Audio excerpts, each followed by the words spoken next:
Nakaano na rin, no, date na po namin, date. Pero ikaw dapat magpataba ka ng konti. Para yung handsomeness mo, mas madagdagan pa.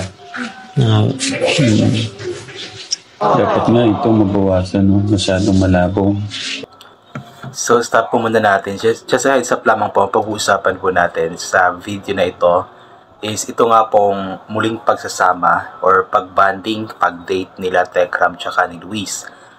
Talagang para sa akin is nakakatuwa lamang na nakikita natin na okay na po sila. Hindi na katulad dati na meron pang something na tampo or galit si Luis para sa kanyang tatay Tekram. So ngayon po is talagang maluwag na sa kanilang kalooban, especially kay Luis. Maluwag na sa kanyang kalooban na andyan yung tatay Ram niya na kasakasama niya, at nakakatuwa lang makita na yung, alam mo yung yung father and son bonding. Alam mo yung kahit na ang purpose ng kanilang lakad is para puntahan si Kuya Melvin, pero nakikita natin yung father and son bonding nila sa pamamagitan lamang po ng pag-uusap nila ng mga bagay-bagay. So ipagpatuloy po natin at magbibigay po ako ng karagdagang opinion.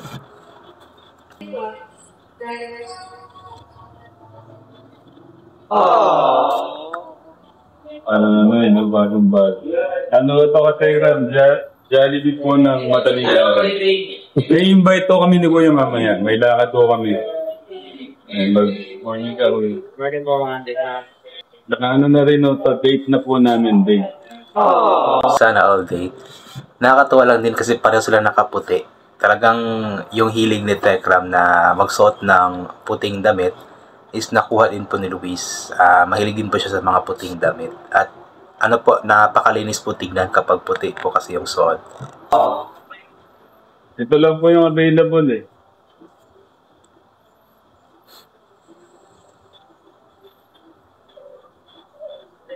Kain po tayo. Tekram. Thank you, Lord, for this wonderful and innocent.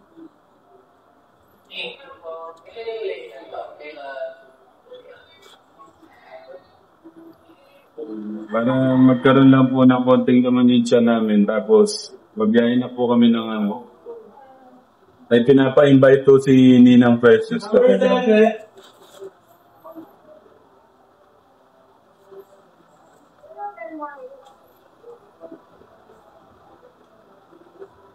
Nakakatuwa tingnan, no? Ay, yung ganda ng Sunrise.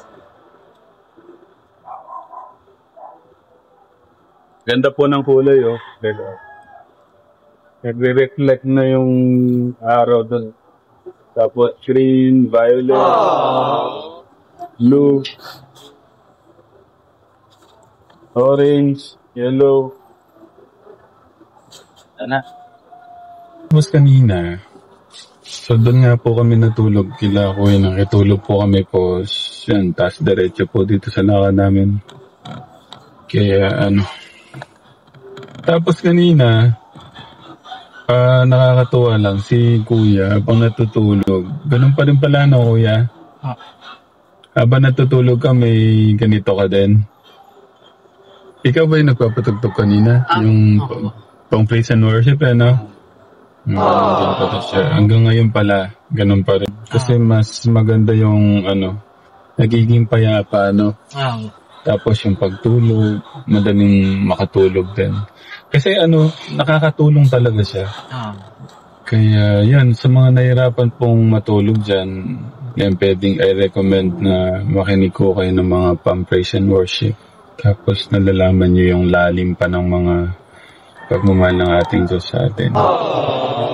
Nakakatawa lang si Kuya hindi nagbago sa ganun.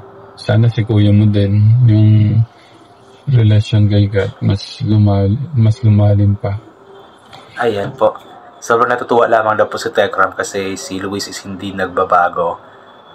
Kumbaga yung tawag yan, yung ginagawa ni Luis dati na kapag natutulog is nakikinig ng praise and worship song is ganoon din pa din po yung kanyang ginagawa ngayong nasa poder na siya or bumalik na siya sa kanyang sariling pamilya. At totoo din naman yung sinasabi ni Tekram na kapag makikinig ka talaga ng praise and worship song is talagang makakatulog ka ng maayos. Kasi nasubukan ko na din po yan. Kaso ngayon hindi na ako nagpapatugtog ng kapag natutulog ako kasi yung cellphone ko is mabilis kasing malobat at baka hindi mag-alarm kinabukasan at baka hindi ako magising or matagal akong magising. Kasi yung cellphone ko is sira talaga siya yung battery. So hindi siya pwedeng tawag niyan active habang natutulog ako. Kasi baka biglang ma-battery empty, patay, hindi tayo magising. So anyway, yun nakakatuwa lamang din po talaga na nakikita natin sila na casual na yung pag-uusap, yung wala nang barrier, hindi tulad dati nung unang uwi or yung bago pa lang umuwi si Luis sa kanila tapos binisita siya ni Tekram, is parang may barrier talaga. Yung kapag nakikipag-usap si Tekram kay Luis is parang nararamdaman talaga natin yung merong harang talaga, may something ganun. Pero ngayon, although hindi talaga masalita si Luis, hindi ganun nagsasalita, pero nararamdaman natin na maluwag na yung kalooban ni Luis at wala lang something na galit or tampo sa kanyang tatay Tekram. Kaya nakakatuwa lang para sa ating mga viewers na ganito na po sila ngayon. Okay na po talaga. Ayan. Pero ikaw dapat magpataba ka ng konti. Para yung... Actually, yung something like katabaan, yung kung naalala nyo po dati nung pinakaunang araw na natagpuan ni Tekram, si Luis is medyo chubby talaga siya doon eh. Alakit na tatandaan nyo po yung kanyang mga cheeks, kanyang dito pisngi, talagang napaka chubby. Kaya ang cute niyang tingnan doon. Pero ngayon kasi nagbibinata na, so medyo mahirap na talagang patabain kapag ganyang edad, ganyang katawan. Pero umaasa tayo na medyo lamanan konti yung katawan ni Luis. Ayan. Handsomeness mo, mas madagdagan pa. Ganun talaga siya, no? Dapat nga ito mabawasan, no? Masyadong malabo. Ganun lang talaga sumagot si Luis kapag may sinasabi si Tekram sa kanya. Sagot lang, pa. Ganun lang, nakakatuwa. Although, alam naman natin na ganun talaga si Luis eh, kasi nga, introvert siya na tao. So, hindi siya ganong palasalita talaga. So, naiintindihan po natin yan. So, anyway, yun, I think hanggang dito na lamang po itong gagawin ko na reaction video. So, thank you so much po sa lahat ng mga palagi bumabalik sa aking YouTube channel. So, inuulit ko nga po palagi na ugalin po natin magdasal, magpasalamat sa lahat ng mga bagay na ating natatanggap kahit na hindi po natin ito hinihingi. Kasi nga po lahat ng mga bagay na meron tayo ay kalob sa atin ng ating Panginoon at wala mga bagay na ito kung hindi dahil sa Kanya. And always praying pa yung kapote, sombrero, or anything na pwede maging proteksyon sa katawan kapag lalabas po tayo nang sa ganun kapag mainit na hindi po tayo mainitan. Or kapag biglang umulan na hindi po tayo mababasa ng ulan.